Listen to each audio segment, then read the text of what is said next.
నమస్తే welcome to Dootha media journey of the leader. Nadendla Manohar Telugu రాష్ట్రాలకు పరిచయం అక్కర్లేని పేరు. ఉమ్మడి ఏపీకి స్పీకర్గా సేవలందించి ఏపీ విభజన సమయంలో కాంగ్రెస్ పార్టీ బాధితుడిగా మిగిలిపోయిన నేత. సినీ నటుడు పవన్ కళ్యాణ్ స్థాపించిన జనసేనతో తిరిగి అడుగులు వేసి తానేంటో నిరూపించుకున్న నేత.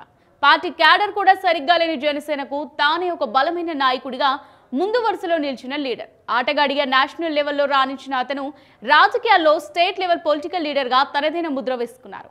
జనసేన అధికారంలోకి రావడంతో కీలక వ్యూహాలు రచించి తిరుగులేని విజయంలో భాగస్వామ్యమయ్యారు. ప్రస్తుతం ఏపీ మంత్రిగా కొనసాగుతున్న నాదెండ్ల మనోహర్ గురించి నేటి పొలిటికల్ జర్నీలో తెలుసుకుందాం. నాదెండ్ల మనోహర్ 1964 ఏప్రిల్ 6న గుంటూరు జిల్లా తెనాలిలో జన్మించారు. ఆయన తండ్రి నాదెండ్ల భాస్కరరావు ఏపీ ముఖ్యమంత్రిగా సేవలందించారు. దీంతో మనోహర్ బాల్యం విద్యాభ్యాసం అంతా హైదరాబాద్ లోనే జరిగింది. మనోహర్ ఉస్మానియా యూనివర్సిటీ నుంచి ఎంబీఏ పట్టా పొందారు. కేవలం చదువులోనే కాదు, మనోహర్ కి ఆటలోనూ మంచి ప్రావీణ్యం ఉంది. జాతీయ స్థాయిలో టెన్నిస్ ఆటగాడు గుర్తింపు పొందిన మనోహర్ దేశ విదేశాల్లో అనేక పోటీల్లో పాల్గొన్నారు. 1986 నేషనల్ గేమ్స్ లో పాల్గొని కాంస్య పథకం కూడా సాధించారు. అయితే రాజకీయ నేపథ్యం ఉన్న కుటుంబం కావడంతో చిన్ననాటి నుంచి మనోహర్ రాజకీయాలపై ఆసక్తి కనబరిచారు. అలా తొలిసారి 2004లో గుంటూరు జిల్లా తెనాలి నుంచి కాంగ్రెస్ పార్టీ తరపున పోటీ చేసి ఎమ్మెల్యేగా గెలుపొందారు. తొలిసారి ఏపీ అసెంబ్లీలో అడుగుపెట్టారు. ఆ తర్వాత 2009లో జరిగిన అసెంబ్లీ ఎన్నికల్లో కూడా అదే నియోజకవర్గం నుంచి పోటీ చేశారు. రెండోసారి కూడా ఎమ్మెల్యేగా విజయం సాధించారు. అంతేకాదు మనోహర్ కాంగ్రెస్ పార్టీలో వివిధ హోదాలో పనిచేశారు. ఆంధ్రప్రదేశ్ కాంగ్రెస్ కమిటీ జనరల్ సెక్రటరీగా ఉన్నప్పుడు ఆంధ్రప్రదేశ్ లో ఎన్ఎస్యుఐ యూత్ కాంగ్రెస్ అభివృద్ధిపై దృష్టి సారించారు. పార్టీకి నమ్మిన బంటుగా ఉంటూ 2004, 2009 కాంగ్రెస్ ప్రభుత్వాలు కీలకంగా వ్యవహరిస్తూ ముందుకు సాగారు. నాటి ముఖ్యమంత్రి వైఎస్ రాజశేఖర రెడ్డితో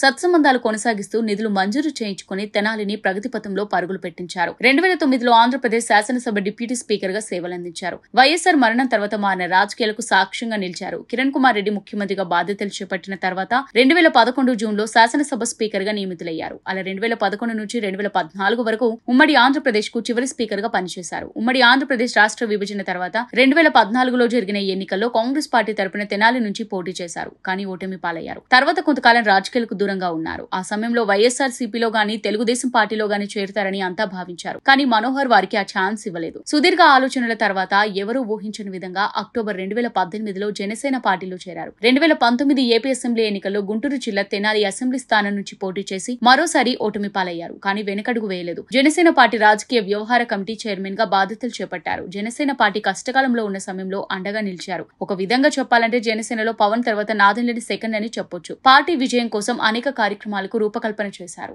పవన్ కూడా ఆయనకు అంతే ప్రియారిటీ ఇస్తూ వచ్చారు. తాజాగా జరిగిన ఎన్నికల్లో జనసేన పార్టీ 100% స్ట్రైక్ రేట్ తో విజయం సాధించడంలో కీలక పాత్ర పోషించారు. కూటమి ప్రభుత్వం కొలువుదీరిన వేళ సీఎం చంద్రబాబు నాయుడు కేబినెట్ లో ఏపీ పౌర సరఫరాల శాఖ మంత్రిగా బాధ్యతలు చేపట్టారు. ఇది ఇవాల్టి జర్నీ ఆఫ్ ద లీడర్. మరో లీడర్ ప్రస్థానంతో మళ్ళీ కలుద్దాం. Keep watching Dootha media.